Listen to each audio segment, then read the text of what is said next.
Well, one of my highlights this year is catching up with the wonderful Tanya Ankovic. Tanya, thank you so much for being a part of the show yet again. You are always welcome. It's always good to come in. Thank you. Now, the year is ending off, and we thought we'd do a bit of a look at the year that was 2020. And whilst there have been some tough things this year, we've had some highlights, haven't we, Tanya? We've had plenty of highlights. There's always something good in everything, right? Even the tough stuff. Yeah, that's right. We can certainly learn from that tough stuff. So what we thought we'd do today is take a look at some of the topics that really resonated, not only with us, but with others throughout this year. And you've actually been able to devise a way of checking this one out, Tanya. I like what you've done here.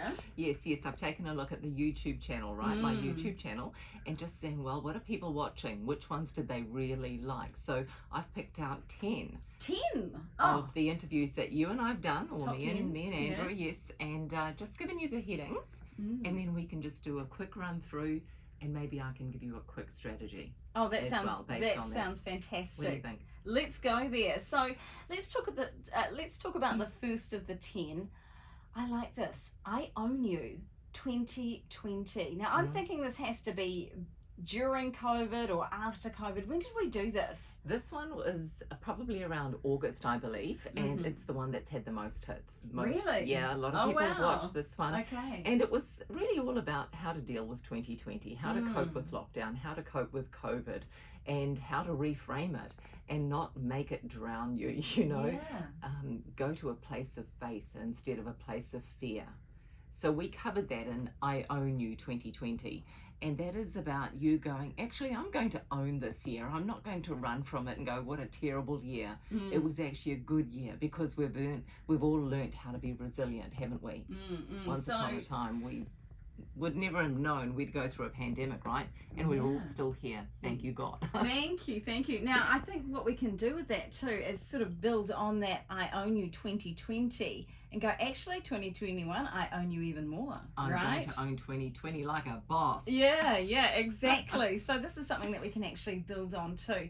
Building on the resilience that we've gained throughout this year and going 2021, I think you're going to be a good year, and building on some of the things that we've learned. So what was the next one on the list? Because we have 10 here. We've looked at one. What's another one that's been pretty popular this year? Relationship rescue. My interviews on relationships always get a good hit because everyone wants to know how to create a deeper level of intimacy, how to be closer to your loved one, how to be able to communicate. And a lot of people have been under a lot of strain this year because they're stuck together in the house, right? And it's like, oh, you again. How can I create more playfulness in my relationship, my marriage, whatever it is? And also about repairing before it gets irreparable. Just going, actually, things aren't that great. Let's start talking now because we have made a commitment to stay together, so let's stay together and let's make it worth staying together. Such an important topic. Another really important topic, talking around grief. And, I do remember this, the way that you framed it, because we can grieve lots of things. We often talk about grief in terms of grieving a loved one.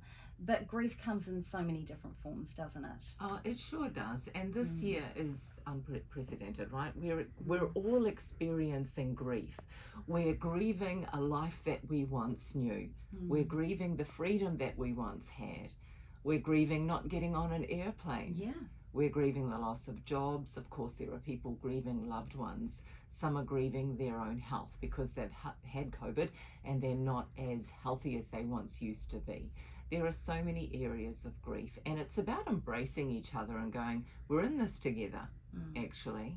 We're all grieving in one way or another, but the great thing is that even though we experience grief in life, we can also allow joy. And it's about still feeling joy and having the two mixed together. Yeah. We often want to ignore grief, but grief is something you can't really ignore, right? It's part of life. And the more you can embrace it and welcome it, anticipate it, instead of not wanting to go there, just allow it. Such important stuff. Now the next one, a little bit of a change. talking about how to show up with confidence. So I'm sort of picturing someone walking in the room going, yeah, I go, girl. I'm looking all right today. So let's talk about this one. Why do you think this appealed to so many people? Well, because so often we put ourselves down way too much, right? Yeah. To show up with confidence, it will, so many people want to say, oh, but that's me being self-centered and all that. No, it's not. It's about you embracing yourself, your beauty, your inner beauty, your outer beauty, your intelligence, and showing up in the world and strutting, walking with yourself proud and putting your shoulders back and embracing your beauty, your femininity, your masculinity, whatever it is. Yeah. Why not? What's the alternative? Walk around, shrug down, I'm not good enough, everything's yuck, So we've got a choice. Show up and feel good and proud, or keep yourself small.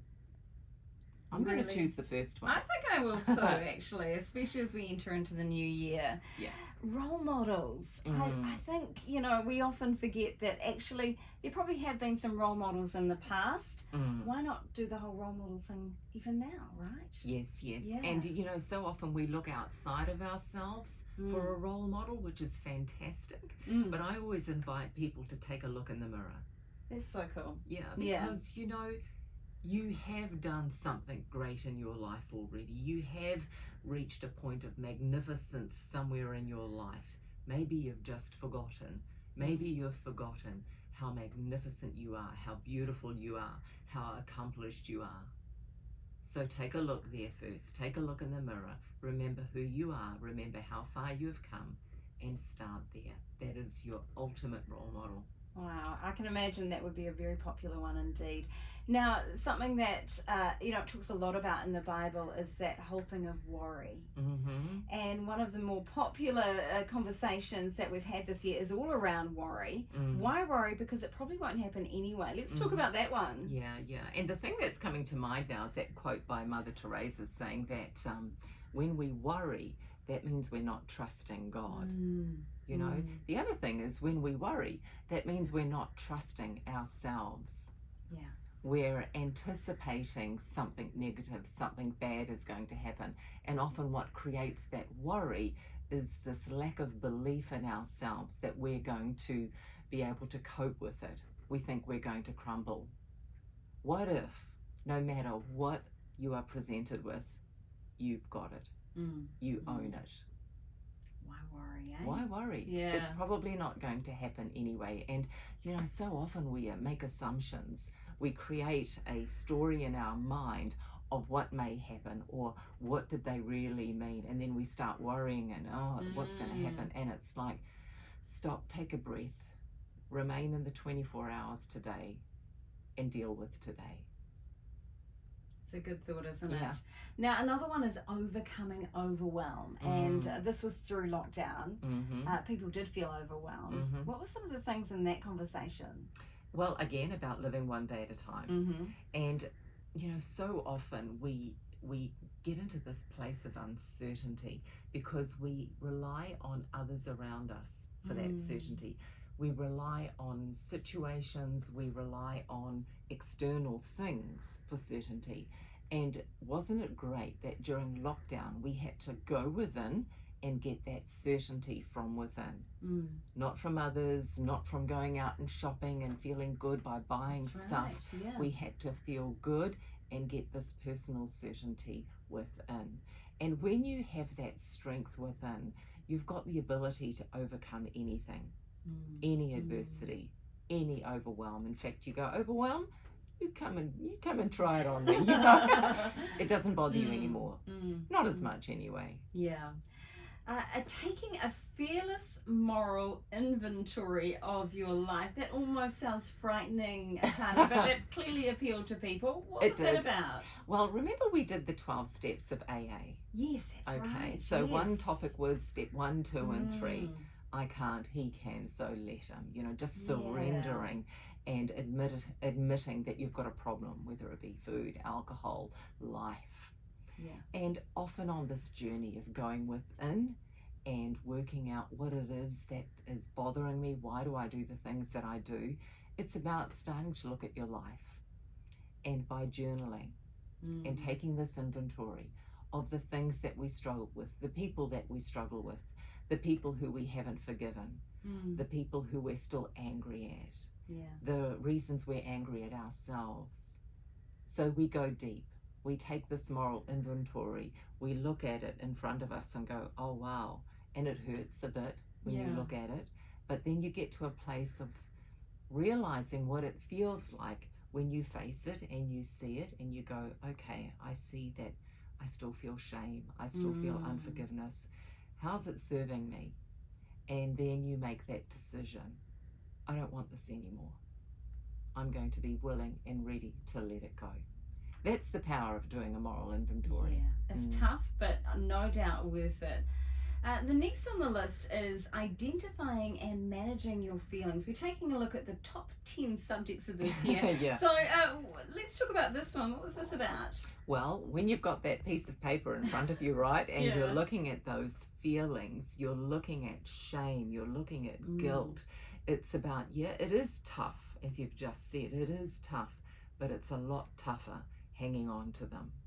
It's a lot tougher carrying that baggage of shame and guilt and anger, whatever it is that you're carrying. Right. It's about having the willingness to face the feelings, make a decision whether you're going to hang on to them or let them go, and then have a process of letting go.